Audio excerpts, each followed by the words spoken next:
The history of Jacksonville is complicated as it relates to planning and buildings. There was a significant fire that really pushed a stronger residential and neighborhood towards those outer edges. It pulls the energy out of the city. Downtown was specifically business only, but not a lot of people were living downtown, and they couldn't make the core really work. It wouldn't grow. Fortunately, right now, we're starting to see more of an urban desire for people to come down and live in the city. We have the Cathedral District, and then in addition to that, we have Brooklyn, and everybody seems to be growing towards the downtown, and it really starts to invigorate a city. Brooklyn really lost its soul of what it was and kind of was a pass-through and a thoroughfare other than business and automobile dealerships. There were some businesses that started to pop up along the river. One of them was the Haskell Company. And Preston Haskell had a vision about how that street would become the thoroughfare for Jacksonville, and it would grow to be a Brickell. It will be a hot spot again, and we look to see Brooklyn becoming that.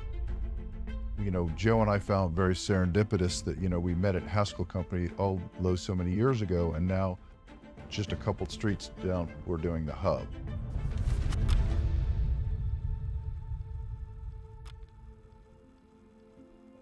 Some of the challenges to really any urban renewal is fortifying those neighborhoods that would have grown out of the core of the city traditionally. And the restaurants typically become that piece and that part that grows residential. You need the businesses, you need that street activity, you need places to gather. This is kind of a unicorn of a parcel where there really are no rules. So we really found ourselves with the ability to be much more creative than we typically can. And the coffee shop restaurant down the street, Southern Grounds, we spent so much time there that the owner, Mark Janicek, said, we're gonna have to either start charging you rent or we're gonna have to create an architecture office that's a coffee shop.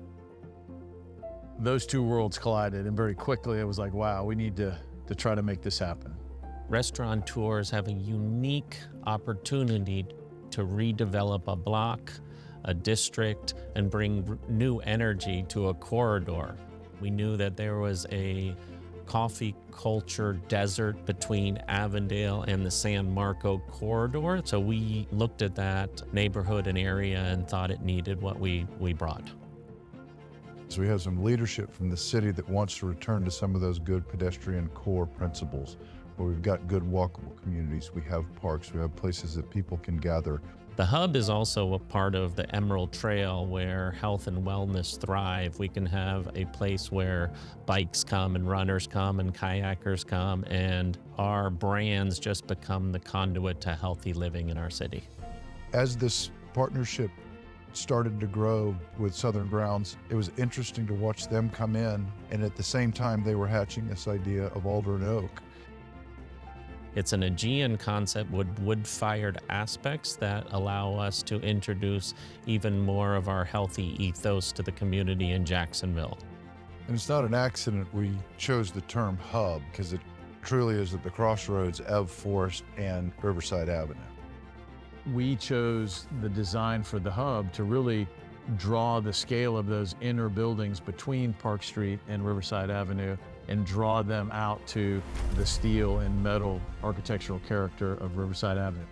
You have these three distinctive volumes, and then they're beautifully connected by this steel-covered structure that provides shade and outdoor space. So as we started to think about how this project could come together, we saw it as an opportunity to grow our urban studio. We really saw it as a way to sit down with our team and say, what do we want to be? You know, what should we do with this new environment? Not just create another studio. You know, what is the synergy? How do we kind of weave this tapestry between the hospitality culture that Mark brings and our kind of growth in the commercial world? The culture that CD Urban's new location is going to create within the hub is, first of all, forward-thinking with regards to youth. We want to create an environment where they want to be a part of this continuing idea of design.